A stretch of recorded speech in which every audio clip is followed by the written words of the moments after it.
This is the case of Mallory Finch, a young woman found dead on her own front porch in the safest neighborhood in town, with no signs of struggle, no cause of death, and no one leaving the house on camera. The footage revealed a hooded man who stood completely still in her driveway for 47 minutes, and then vanished. But when police reviewed a hidden camera inside her home, what they saw shattered all logic. Her dead ex-fiancé Joshua Teller, a man who had supposedly died 3 years earlier, calmly stepping into her living room. What happened that night was caught on multiple cameras, but no one expected the twist that followed. If you're into true crime cases that leave more questions than answers, you were in the right place. I dig deep into the darkest stories that most people overlook, so hit subscribe, stay active, and don't miss the next mystery that might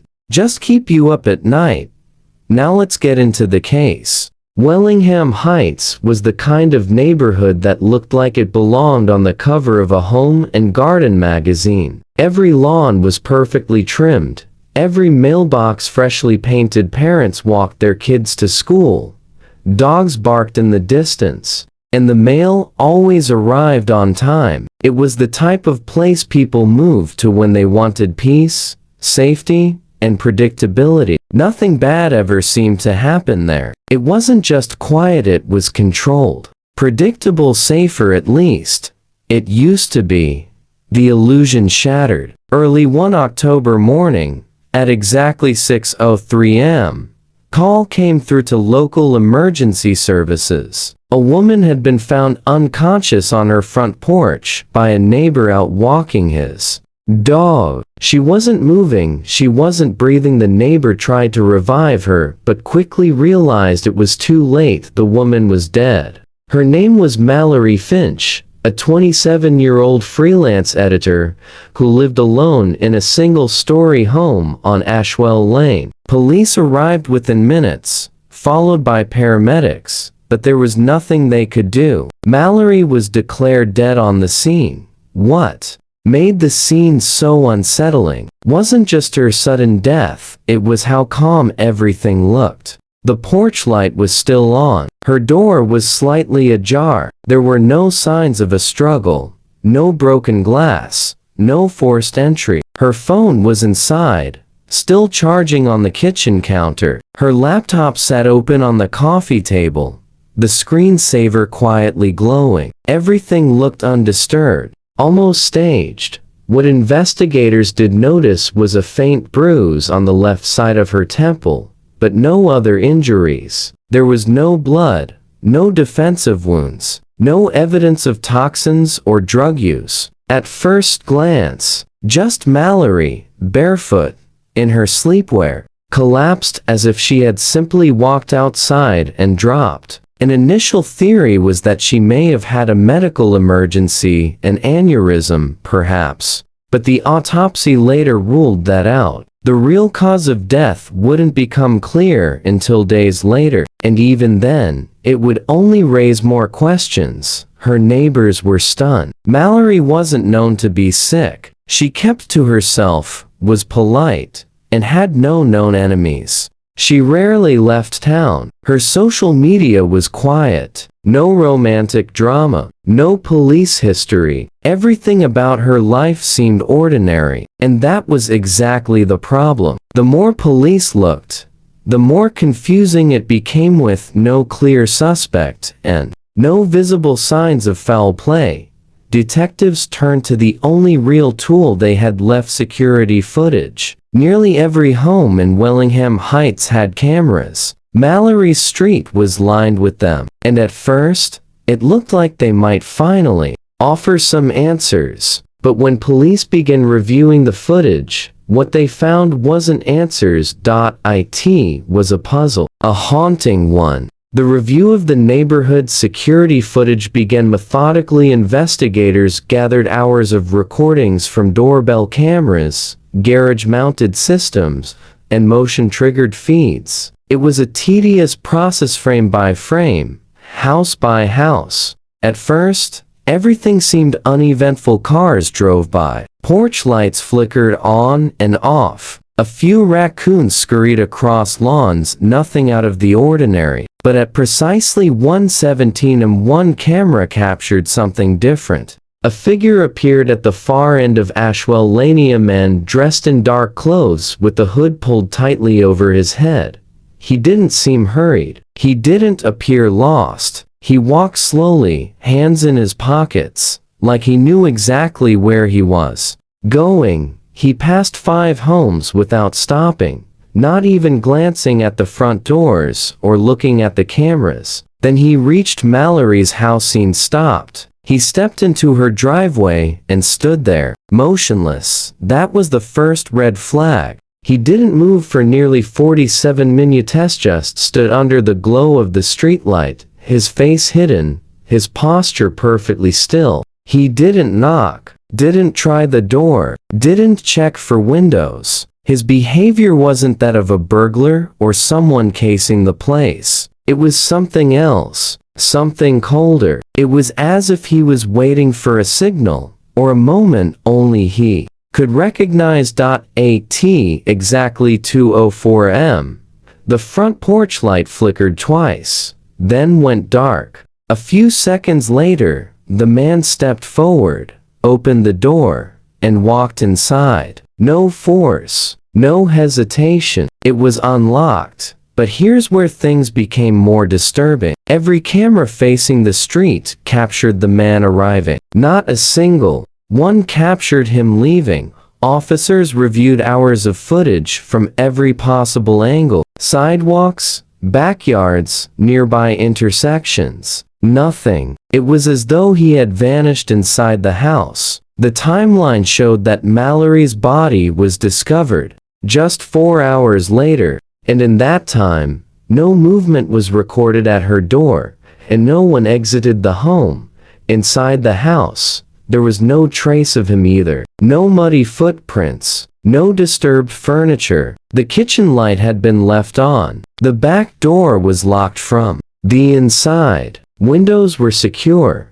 The mystery deepened when the forensic team swept the property for prints and found no foreign DNA, no smudges, no evidence of intrusion. It was like the man had entered and dissolved into air. Online forums erupted as soon as leaked screenshots of the footage surfaced. The hooded figure became an instant urban legend. Conspiracy theorists called him everything from a trained assassin to a ghost. The media dubbed him the standstill intruder. But investigators kept something critical from the public. They had found a camera inside Mallory's house, one she had never told anyone about. Hidden in her office bookshelf, it was motion activated. It had recorded something no one expected. The hidden camera inside Mallory's home was a small, discreet device tucked between old books and unused decor on a shelf in her office. It wasn't part of any official security system. It didn't upload to the cloud. It didn't even have audio. It simply recorded short clips whenever motion was detected in the room. At first glance, the footage seemed uneventful, mostly Mallory working at her desk, pacing during phone calls, or drinking tea late at night. But at 2:06 am on the night of her death, the camera activated. The clip began with Mallory walking into the frame. She wore a long red robe and appeared calm. Her expression wasn't panicked or surprised. In fact, it almost looked like she was expecting someone. She was holding 2 mugs in her hands, both steaming. She set them down on the coffee table and looked toward the hallway. Then, strangely, she smiled. For about 5 seconds, she simply stood there, eyes focused on something out of frame. Then she nodded twice. From the left side of the frame, a man slowly stepped into view. He wasn't wearing the hooded outfit seen in the outdoor footage. Instead, he was clean-shaven, wearing a black button-down shirt, dark jeans, and no shoes. His face was clearly visible. Facial recognition technology confirmed the man's identity almost immediately: Joshua Teller. But this was impossible. Joshua Teller had died 3 years earlier in a car accident. His vehicle had veered off a mountain road during a snowstorm in Oregon. The crash had been ruled an accident. A closed casket funeral had taken place. His obituary was still archived. Online, Mallory herself had posted a tribute after his death. Yet there he was, standing silently in her office in the middle of the night. The footage continued for 30 more seconds. Neither of them spoke. They just stared at each other. Mallory sat down on the couch. Joshua stood behind the desk, watching her. She reached for one of the mugs, but didn't drink from it. Her body posture relaxed, but her eyes didn't. They remained locked onto his, unblinking. Then, without warning, Mallory leaned forward, clutched her chest, and fell to the floor. Her movements were sudden, but not violent. Her face didn't register fear, just shock. The man didn't move. He didn't react. The recording stopped moments later. The autopsy report confirmed what the footage implied.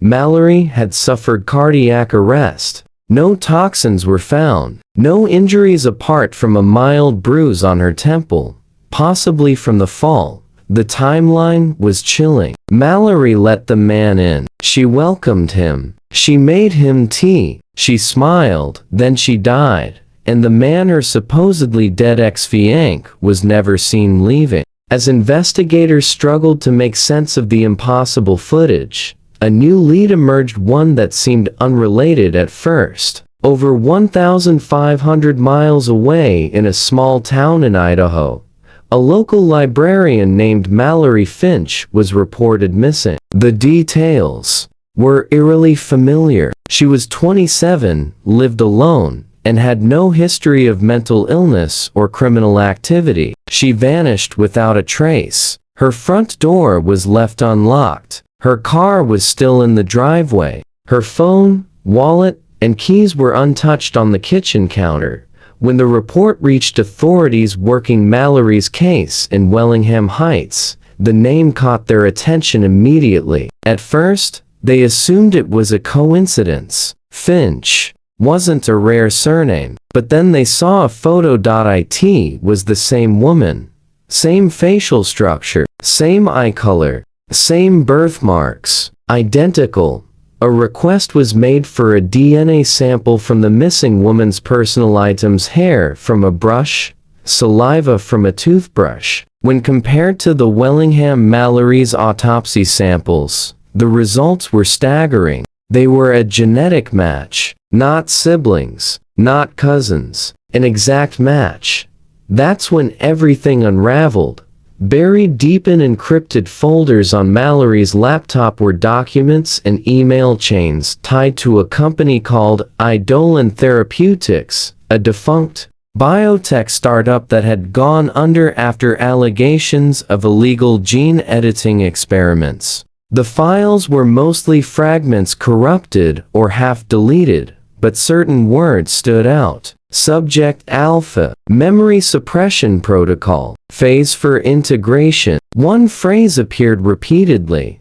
The beta program is still active, according to business records. Joshua Teller had once worked for Idolin as a lead engineer in behavioral simulation testing. His expertise was in synthetic memory architecture, artificially implanted memories in lab-grown hosts. Conspiracy theorists had long suspected Idolin was experimenting beyond legal boundaries. Now, those suspicions seemed terrifyingly accurate. The footage of Joshua inside the house took on a new meaning. If he had been involved in Idolin's most secretive programs, was it possible he'd faked his death? Or worse, was the man in the video not the real Joshua Teller, but a replica? Investigators returned to his grave. When they exhumed the coffin, they found it filled with nothing but sterile ash. No human remains, no bones, no tissue,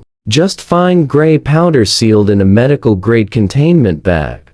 Whatever or whoever was buried there wasn't a person.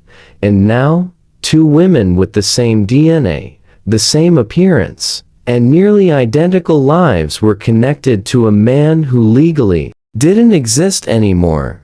The case had moved far beyond a murder investigation. It was now something else entirely, something that no one wanted to believe was real. 3 weeks after the case went cold, a video appeared online that would reignite everything. It wasn't posted to a mainstream platform. It didn't come with a title or context. It simply surfaced on an encrypted message board used by digital activists and whistleblowers. The file was labeled only with the chilling phrase, "You weren't supposed to watch this." The video was 62 seconds long. It began with the sound of a soft hum, possibly fluorescent lights. The image showed a small, dimly lit room. At the center sat a woman in a red robe. Her hair was tied back. Her posture was calm. Her eyes were trained directly on the camera.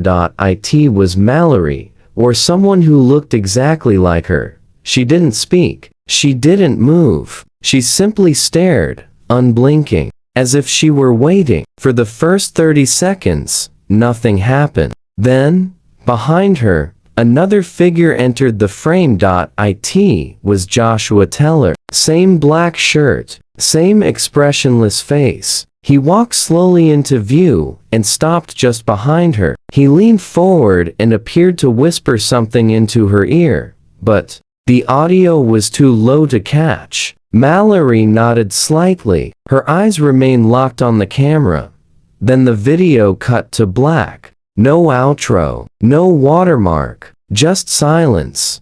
Digital forensics experts tried to trace the origin of the file. It had been uploaded through 6 proxy servers across different countries. The metadata was stripped clean, but one detail remained. The video was recorded just 5 days after the Mallory in Wellingham Heights was pronounced dead.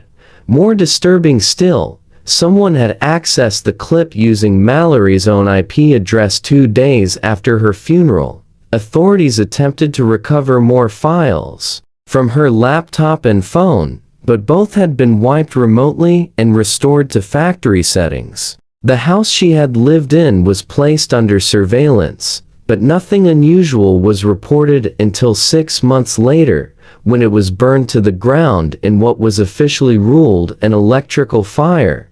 Neighbors swore they had seen someone enter the property days before the blaze, but security cameras malfunctioned at the exact time of the sighting. No usable footage was recovered. The case remains open. No arrests have been made. No bodies have been found. No further videos have surfaced. But one frame from the original hidden camera footage continues to haunt the lead investigator. A single moment, slowed down and enhanced by analysts, captured just before Mallory collapsed. Her lips moved slightly. 2 words. They were enhanced and read by software. "You remembered," and then everything went dark.